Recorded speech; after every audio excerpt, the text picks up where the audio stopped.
Secretary हैं शोएब अहमद साहब और भी जितने अरकान हैं, वाइस प्रेसिडेंट्स हैं, ट्रेजरर वगैरह, उन सब का शुक्रगुजार हूँ। लेकिन उनसे ज़्यादा वो लोग जो किसी ओहदे पर नहीं हैं, आप लोगों का ज़्यादा शुक्रगुजार हूँ। कराची प्रेस क्लब मेरा पुराना घर है। मैं इस प्रेस क्लब का मेंबर रहा हूँ, कमेटी का मेंबर रहा हूँ।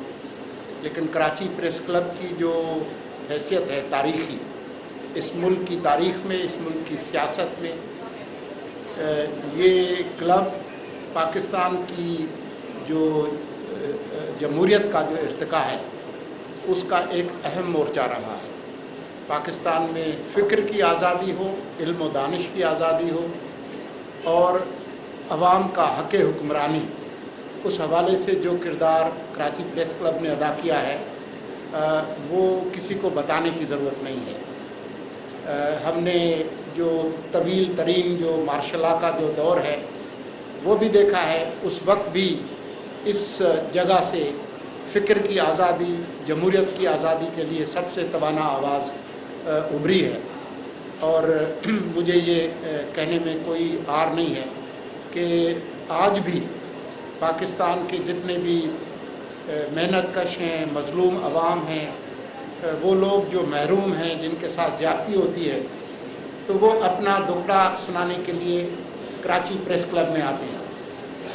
इस हवाले से भी कराची प्रेस क्लब की एक तारीख़ी अहमियत है कि मुल्क में इलेक्शन हों या ना हो, कराची प्रेस क्लब में हमेशा इलेक्शन होते हैं। तो जो जमहूरियत का जो अलम है वो कराची प्रेस क्लब ने हमेशा बुलंद रखा है।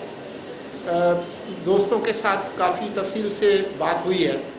जो मसाइल हैं, चाहे वो अखबारी मुलाजमीन के हों, चाहे इस तरह के मामलात हों कि अचानक आपकी मुलाजमत जो है वो ख़त्म हो गई है, आपके जो घर वाले हैं उनका जो रिज़्क है वो उनसे छीन लिया जाए, लेकिन सरकारी इश्तिहार जो है वो फिर भी आप उन सेठों को मिल रहे हैं। ये बहुत ज़्यादती वाली बात है और ये दुरुस्त है कि हम महदूद मुद्दत की और महदूद अख्तियार की हुकूमत है, लेकिन हम हुकूमत हैं और कानूनी और आइनी हुकूमत हैं। हम किसी ट्रक पर बैठकर इक़्तिदार में नहीं पहुँचे। इस मुल्क के आइन के तहत आर्टिकल 224 के तहत हम एक कानूनी हुकूमत हैं और हमारा एक अख्तियार है। तो ये नहीं होगा कि हमारे दौर में आप लोगों के साथ ज़्यादती हो और हम जो है वो खामोश रहें। तो मैं आपको यकीन दिलाता हूँ, वैसे तो इन दोस्तों के साथ मुसलसल मैं राब्ते में रहता हूँ, लेकिन मैं आपको यकीन दिलाता हूँ कि जो मसाइल मेरे सामने लाए गए हैं, प्रिंसिपल इंफॉर्मेशन सर्विस ऑफिसर साहब जो है आसिम साहब, वो मेरे साथ हैं, मैं इसलिए उनको यहाँ लेकर आया हूँ, मेरा स्टाफ मेरे साथ मौजूद है। तो हम उन तमाम चीज़ों पर पूरी तरह से आपके साथ खड़े होंगे। जो कुछ मुमकिन है वो हम करेंगे। ज़ाहिर है हम कोई कानून साजी नहीं कर सकते हैं, हमारे पास पार्लियामेंट जो है इस वक्त पूरी तरह से मौजूद नहीं है, लेकिन इसका मतलब ये हरगिज़ नहीं कि हम कुछ नहीं कर सकते। हम बहुत कुछ कर सकते हैं, कम से कम जिसको वो अंग्रेज़ी में कहते हैं ना लो हैंगिंग फ्रूट्स, जो चीज़ें फौरी तौर पर की जा सकती हैं, तो उसके लिए हम इसका इंतज़ार नहीं करेंगे कि मुंतखब हुकूमत आएगी और वो फिर जो है वो इनकलाब लाएगी। वो ज़रूर लाएं, लेकिन जो कुछ हमारे बस में है वो हमने करना है। आप तमाम लोगों का बहुत बहुत शुक्रिया। बहुत शुक्रिया जी।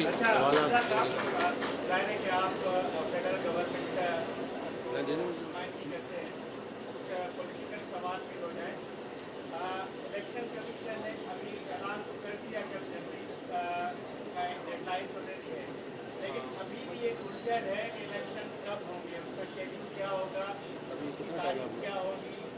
90 दिन तो गुजर जाएंगे, लेकिन आया जनवरी में इलेक्शन होंगे या नहीं होंगे, आप क्या कहेंगे?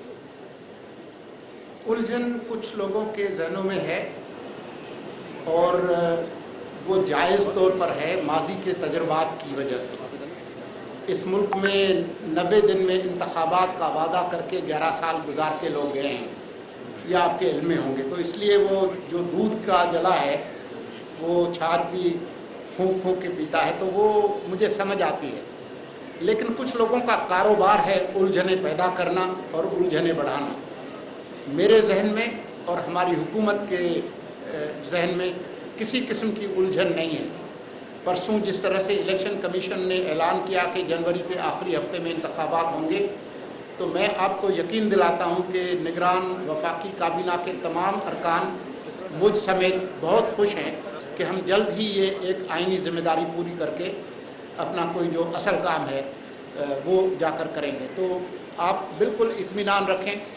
हम हर रोज़ कहते हैं, आज भी मैं कहता हूं कि इलेक्शन कमीशन एक बाअख्तियार आइनी इदारा है, वाहिद इदारा है जिसके पास अख्तियार भी है और ज़िम्मेदारी भी है कि इस मुल्क के अंदर आज़ादाना, मुनसिफाना, शफाफ और गैर जानिबदाराना इंतखाबात कराएं और उनकी हर मदद, उनकी जितनी भी ज़रूरियात हैं, चाहे वो माली हों, इंतज़ामी हों, सिक्योरिटी की हों, मीडिया के हवाले से हैं, वो हम तमाम ज़रूरियात पूरी करेंगे।